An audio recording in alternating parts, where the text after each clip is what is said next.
I believe in science. What's your major here at this university? Biology. Your biology major? Yeah. You believe in evolution? Yes. What's your major? Geology.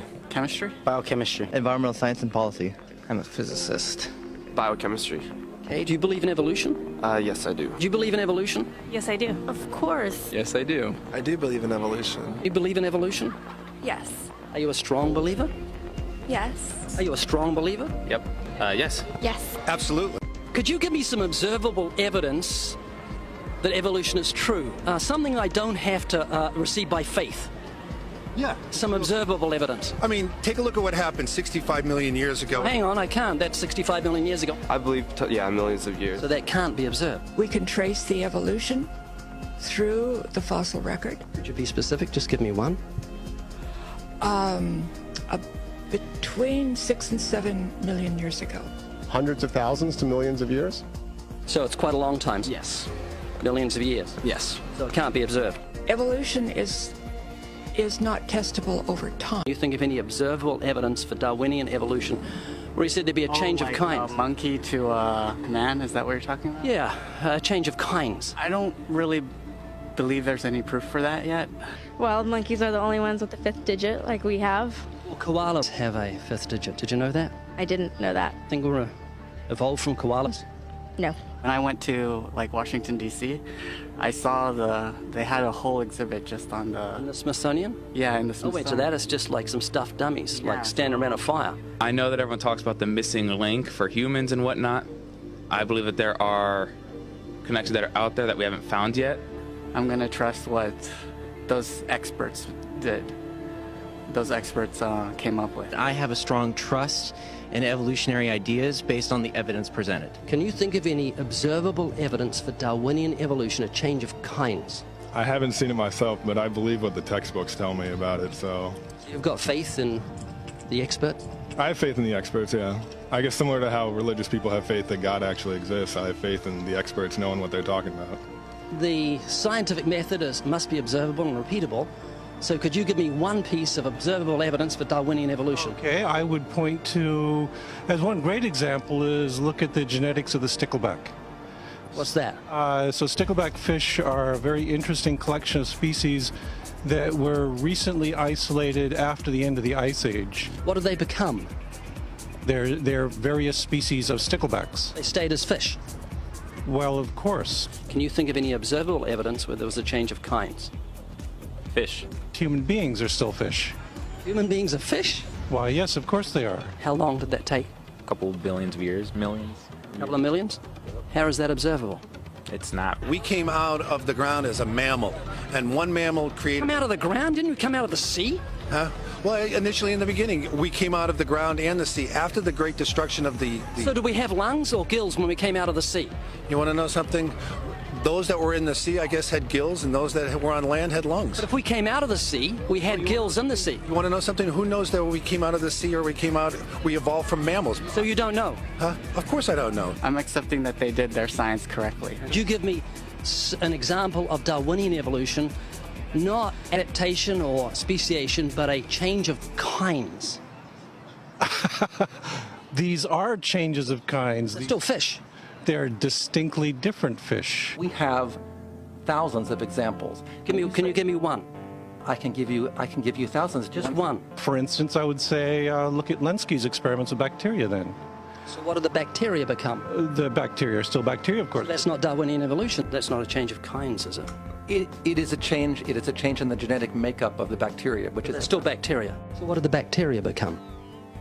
A new kind of bacterium. So it's still bacteria. There's no change of kinds. To summarize, the observable evidence that you give me for Darwinian evolution is bacteria becoming bacteria. No, it is bacteria acquiring new metabolic capabilities. You said before that there is lots of evidence for evolution. I just want one observable evidence for Darwinian evolution, No, just one. But I gave you some. You don't want. Not some, I want one. Wait, you don't want that. I want one. Yes, I do. I'm pleading with people. You asked me to tell you. You asked me to tell you when I've watched one species evolve into another. Isn't that right? No, one kind into another. There's 14 different definitions of species. So I want a change of kind. When you're talking about kinds or change in families, you're actually talking about macroevolution. You're talking about changes on the level that separate, say, cats from dogs. So could you give me any examples of Darwinian evolution? Well, when you say examples of that, then you have to sort of look at over a longer time frame. It has nothing to do with faith. Faith is something that I have to, unseen, I have to believe in. That's it, unseen. Look, do you believe evolution?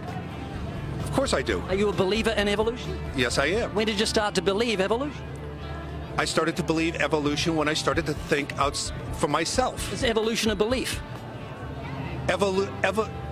Well, you know something, evolution is a thought process, is coming to terms and checking out all the alternatives, like taking a look at the religion, man-made religions. Let me ask you again, is evolution a belief?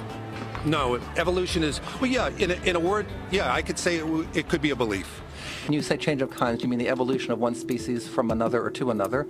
Yes, we have that in action actually in the Galapagos. Could you give me one instance? Yes, we have an example from a group of birds called Darwin's finches. You take a look at the difference between the finches on the islands that all started out. I mean, that's very, very observable. But that's not Darwinian evolution. There's been no change of kinds. What did the finches become? They become genetically new and anatomically new, recognizably different species. So they're still finches? Well, of course, they're still finches, yes. So they're not there's no change of kind. Little birds that he had observed. What did they become?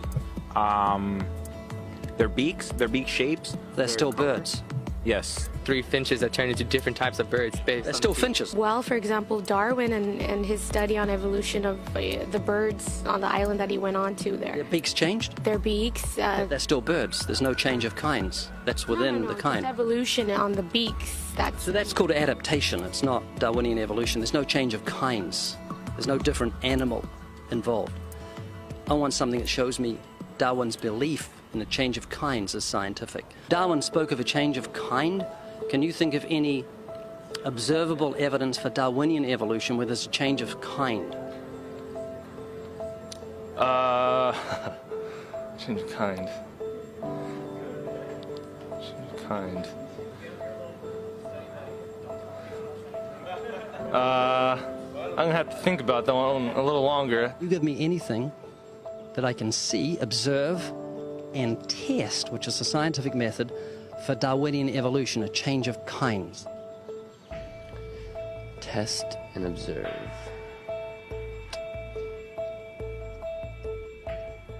Could you give me observable evidence, which is a scientific method for Darwinian evolution, a change of kinds?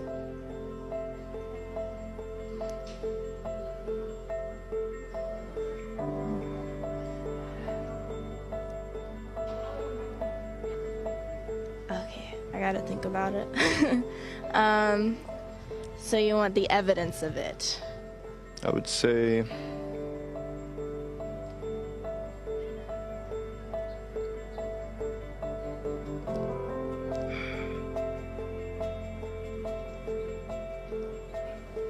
I cannot, I think.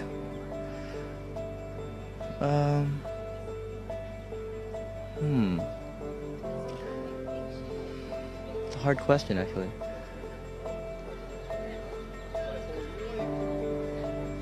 Mitochondrial DNA.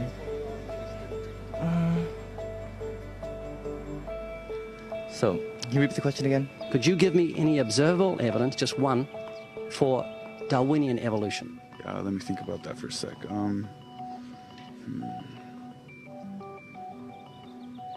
Observable evidence, something where we don't have to exercise faith.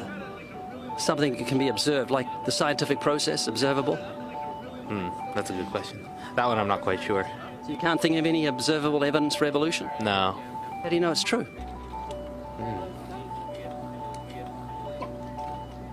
I'm not sure. So Darwinian evolution is not observable, it's not scientific. I guess so. So it's unscientific, you can't prove it. It's scientific, actually. You could prove it. It could be proven, just... Do it for me. That's hard. that's just too broad of a. Unobservable. That's why you need millions of years. Yes, exactly. You're trusting the biology majors and the biology professors know what they're talking about, and they can't even give me evidence of a change of kinds. Well, then there isn't one. If they don't give it, then I wouldn't say there was. Yeah, I just go on what I've seen and what I've learned from class. So you believe? Yeah. You know what that's called? What? Blind faith. Blind faith. I've been reading the Bible every day for more than 40 years. There's no mistakes in it, Mike. Any mistakes that we think are our mistakes. And you can trust God's word. I mean, think of how you trust professors and science books that tell you you're a primate. You trust and believe that, so how much more should you trust a God who cannot lie? Let me show you how fallible we are. Spell the word shop. Shop? Shop. S-H-O-P. What do you do when you come to a green light? Stop. Green light. Oh. So we're all fallible. We make mistakes. So imagine if you're making a mistake when you say this whole of creation came together because some explosion of nothing that produced everything, seasons, the birds, the trees, the flowers, the sun, the moon, the stars, and the marvels of the human bodies. Are you going to think about this? Oh, yeah, no, I think about this quite a lot, believe me. My brother, like I said, he's a hardcore Christian. He's going to Yale Divinity School right now, so he talks to me about this all the time. So you've got to think seriously about this. Life is full of decisions. Soften your heart. Don't have so much blind faith in what science tells you, and it's left you without any knowledge of what was in the beginning anyway. You haven't got a clue where you come from. You don't know what you're doing here on Earth, and you don't know what happens after you die. Peter, could you be wrong about God's existence? Yes. And could you be wrong about God's existence? No. Well, then I think you're rather closed-minded. Well, if I said to you, could you be wrong about your wife's existence? You'd say, no, I know her. You'd say, don't be ridiculous. I know her and love her. And I know the Lord, and I love the Lord, and He transformed my life 41 years ago, instantly, overnight, forgave my sins, and gave me new desires when I had no desires or thoughts of God for the whole 22 years before I was a Christian. Mike, thanks for talking to me. I appreciate it. Yeah, of course, no problem. Thank you. One more thing, because you're a very intelligent man. Spell the word shop. Shop? Like S-H-O-P? S-H-O-P? What do you do when you come to a green light? You stop. Green light. Green light. Oh. Very good. You go. Peter, you've been a good sport. Thank you very much for talking to me. Okay. I generally don't engage creationists because it's not good for my blood pressure. So you're going to think about this? I think about it a lot, actually. Like I think about death and how fragile life is, and how just in a second it could all be over and there'd be nothing.